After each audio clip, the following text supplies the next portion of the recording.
بسم اللہ الرحمن الرحیم۔ احباب، آج جو حدیث پاک آپ کی خدمت میں پیش کر رہا ہوں، اس کا عنوان ہے جنتی کون۔ یہ متفق علیہ حدیث ہے اور بخاری شریف میں اس کا نمبر 3435 ہے۔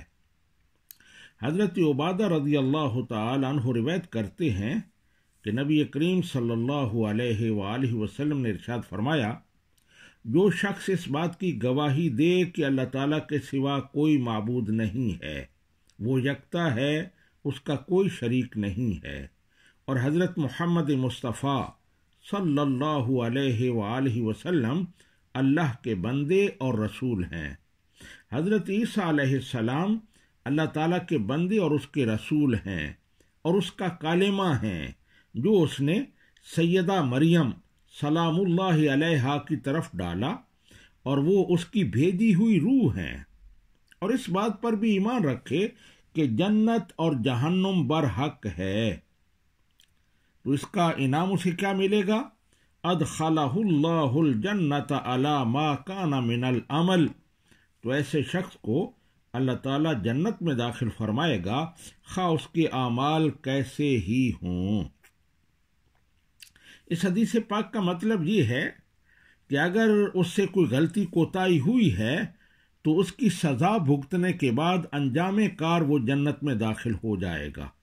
یہ بھی ہو سکتا ہے کہ اللہ تعالیٰ اپنے فضل و کرم سے اس کی مغفرت فرما دے، یا پھر نبی کریم صلی اللہ علیہ وآلہ وسلم کی شفاعت اسے نصیب ہو جائے اور ابتداءً ہی وہ جنت میں داخل ہو جائے۔ اس حدیث پاک میں حضرت عیسیٰ علیہ السلام کا خصوصی ذکر ہے، کیونکہ لوگ ان کے بارے میں افراط و تفریط کا شکار تھے۔ عیسائی حضرت عیسیٰ علیہ السلام کو خدا کا بیٹا اور بی بی مریم کو رب کی بیوی کہتے تھے۔ یہودی جناب حضرت عیسیٰ علیہ السلام کی نبوت کا انکار کرتے تھے اور سیدہ مریم پر تہمتیں لگاتے تھے۔ اسی طرح قادیانی بھی حضرت عیسیٰ علیہ السلام کو یوسف نجار کا بیٹا کہتے ہیں اور حضرت مریم کا نکاح ان سے ثابت کرتے ہیں۔ تو یہاں نبی رحمت صلی اللہ علیہ وآلہ وسلم نے حضرت عیسیٰ علیہ السلام کو اللہ تعالیٰ کا بندہ اور اس کا رسول قرار دے کر، اس کا کلمہ قرار دے کر ان تمام باطل نظریات کو رد کر دیا، انہیں بے خو بن سے اکھیڑ دیا۔ اللہ تعالیٰ ہمیں عمل کی توفیق عطا فرمائے۔ وما علینا الا البلاغ۔